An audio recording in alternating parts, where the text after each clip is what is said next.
रुख करना होगा। अखिलेश यादव क्या कह रहे हैं, सुनते हैं। अध्यक्ष महोदय, नहीं, अभी एक मिनट, आप लोग कुछ मत बोलो। नहीं, कुछ नहीं। अध्यक्ष महोदय,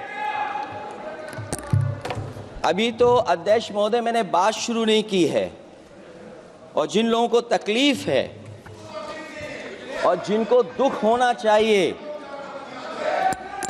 उनके बारे में मैं, हालांकि वो बाद में कहना चाहता था महाकुंभ के बारे में, लेकिन अध्यक्ष महोदय क्योंकि बहुत सारे माननीय सदस्य ये सुन नहीं सकते हैं, इसलिए मैं बात वहीं से शुरू करता हूं। आप देश के परम अभिभावक होने के नाते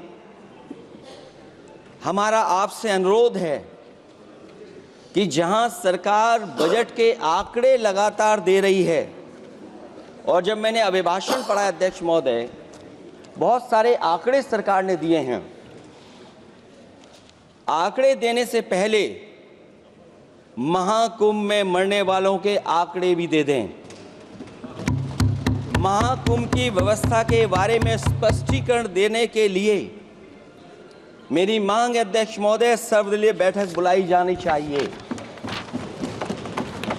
महाकुंभ आपदा प्रबंधन व खोया पाया केंद्र की जिम्मेदारी सेना को दी जाए। महाकुंभ हादसे के शिकार लोगों की मृत्यु, घायलों का इलाज, दवाइयों, डॉक्टर, भोजन पानी, परिवहन की उपलब्धता का आंकड़ा संसद में पेश किया जाए। महाकुंभ हादसे के लिए जिम्मेदार लोगों पर, महाकुंभ हादसे के लिए जिम्मेदार लोगों पर घोर दंडात्मक कार्रवाई हो। जिन्होंने सच छिपाया है उनको दंडित किया जाए। अध्यक्ष महोदय, हम डबल इंजन की सरकार से पूछते हैं, अगर अपराध बोध नहीं था तो आंकड़े दबाए, छिपाए और मिटाए क्यों गए हैं?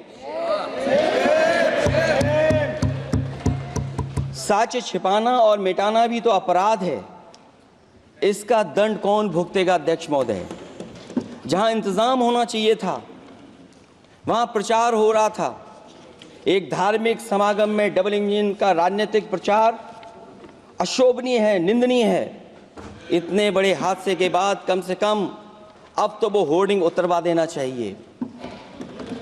अध्यक्ष महोदय, महाकुंभ की जो तैयारी हुई, जो हम लोगों ने जाना वहां पर, महाकुंभ न केवल 144 साल के लिए ये कहा गया, बल्कि ये भी कहा गया कि पहली बार धरती पर इस तरह का डिजिटल और जो आधुनिक चीज़ें हैं, टेक्नोलॉजी, उसका इस्तेमाल कर करके महाकुंभ होने जा रहा है। सीसीटीवी, ड्रोन, लाइव स्ट्रीमिंग के आधार पर जिनका दावा था कि वो डिजिटल कुंभ करा रहे हैं, वो मृतकों की डिजिट नहीं दे पा रहे हैं। एक तरफ तो जो लोग डिजिटल डिजिटल डिजिटल अध्यक्ष महोदय कहने को थकते नहीं हैं, लेकिन जब कुंभ में इतना बड़ा हादसा हो गया है तो यही सरकार डिजिट नहीं दे पा रही है। हमारे अपने लोग मारे गए हैं, जिसमें परिवार का हर रिश्ता दिवंगत हुआ है। किसी की माता, किसी के पिता, किसी की बहू, किसी की बेटी, किसी का भाई बहन, चाचा चाची, बच्चों के आंकड़े तो अभी तक नदारद हैं। खोया पाया केंद्र ही लोगों को तो नहीं मिल रहा है, जो खोया पाया केंद्र था उसको भी लोग पा नहीं पा रहे, ढूंढ नहीं पा रहे हैं।